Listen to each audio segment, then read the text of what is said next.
अंकित सिंह लिखते हैं, प्रणाम आचार्य जी, आपने बताया है साक्षी भाव को लेकर कि विटनेसिंग घटती है, तो इसमें मुझे कहना चाहिए कि ये घटे, क्या करना चाहिए कि ये घटे? और अष्टावक्र गीता, रमन महर्षि एटसेट्रा कहते हैं कि सच को तुम अभी देख सकते हो। सच को अभी देख सकते हो से तात्पर्य क्या होता है? सच को देखा नहीं जा सकता, अभी उसमें हुआ जा सकता है। जीवन के जो मूलभूत सत्य होते हैं वो हमारे अंतरतम में जाने तो जाते हैं, लेकिन न देखे जाते हैं न सुने जाते। लेकिन शब्दों की सीमा होती है। कोई भी कहे, अष्टावक्र गीता कहे, रमन कहे, कोई कहे, कहेंगे तो सब शब्दों में। जब भी कोई शब्दों में कहेगा कोई बात पूरी होगी नहीं, बात सीमित रह जाएगी। तो अभिव्यक्ति में कोई ना कोई अड़चन आएगी, उस अड़चन से हमको सावधान रहना होता है।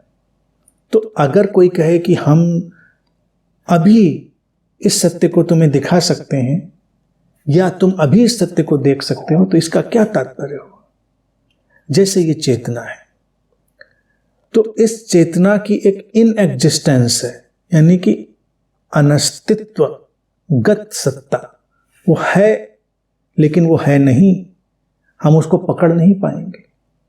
जैसे चारों तरफ फैला आकाश, अष्टावक्र आकाश की तो बार बार कितनी चर्चा करते हैं।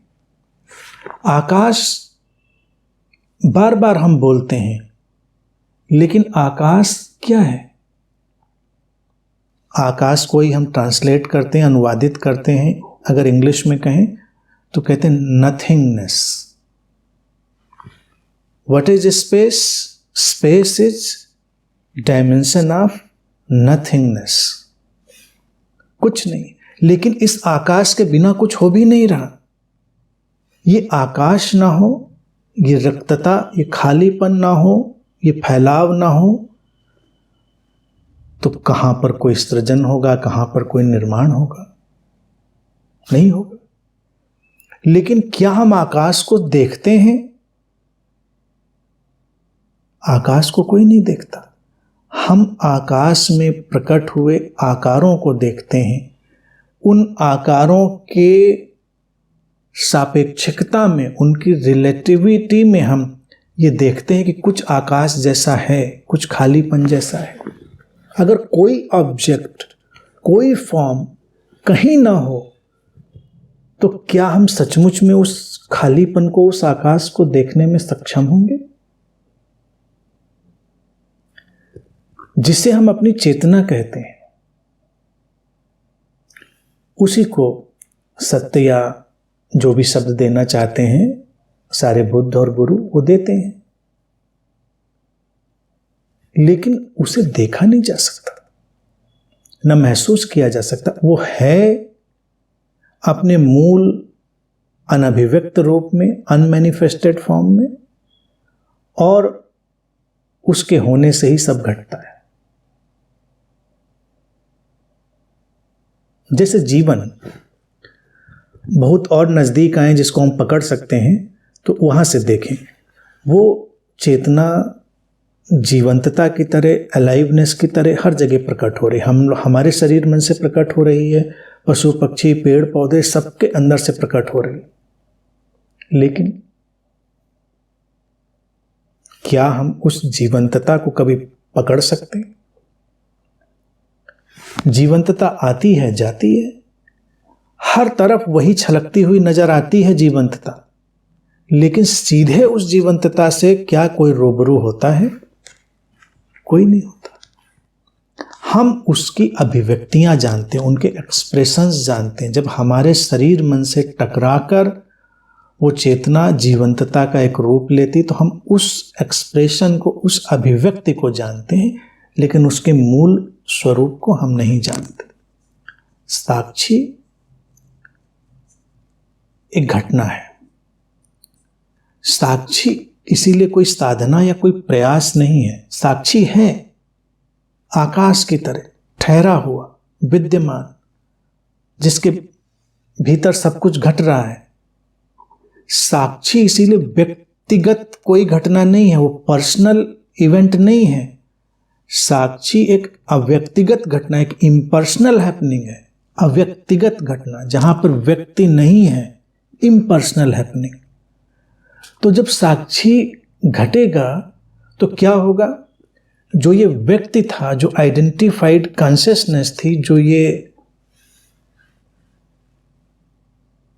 एक संयुक्तता में आ गई चेतना थी, वो जिस क्षण अचानक अपने उस इम्पर्सनल नेचर को, अव्यक्तिगत स्वभाव को